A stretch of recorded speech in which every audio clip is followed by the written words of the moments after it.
Galatians chapter 2. And 14 years after, I went up again to Jerusalem with Barnabas, and took Titus with me also.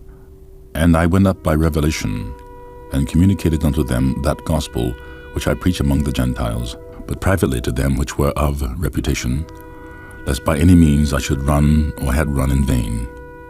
But neither Titus, who was with me, being a Greek, was compelled to be circumcised, and that because of false brethren unawares brought in, who came in privily to spy out our liberty, which we have in Christ Jesus, that they might bring us into bondage, to whom we gave place by subjection, no, not for an hour, that the truth of the gospel might continue with you.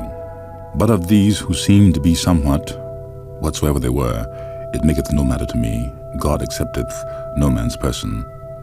For they who seemed to be somewhat, in confidence added nothing to me. But contrariwise, when they saw that the gospel of the uncircumcision was committed unto me, as the gospel of the circumcision was unto Peter, for he that wrought effectually in Peter the apostleship of the circumcision, the same is mighty in me toward the Gentiles.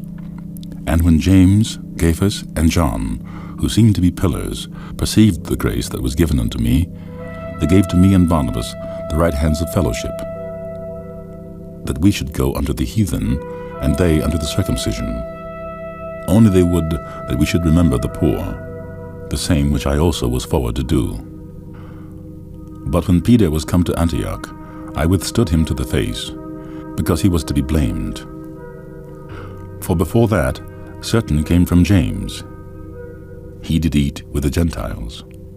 But when they were come, he withdrew and separated himself, fearing them which were of the circumcision.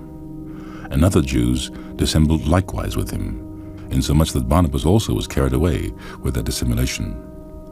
But when I saw that they walked not uprightly according to the truth of the gospel, I said unto Peter before them all, If thou, being a Jew, livest after the manner of the Gentiles, and not as do the Jews, why compellest thou the Gentiles to live as do the Jews?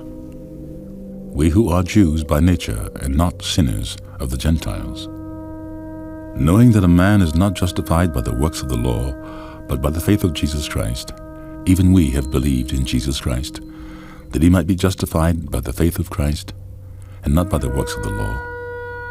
For by the works of the law shall not flesh be justified. But if, while we seek to be justified by Christ, we ourselves also are found sinners, is therefore Christ the minister of sin? God forbid. For if I build again the things which I destroyed, I make myself a transgressor. For I through the law am dead to the law, that I might live unto God. I am crucified with Christ. Nevertheless I live, yet not I, but Christ liveth in me. And the life which I now live in the flesh, I live by the faith of the Son of God, who loved me and gave himself for me. I do not frustrate the grace of God. For if righteousness come by the law, then Christ is dead in vain.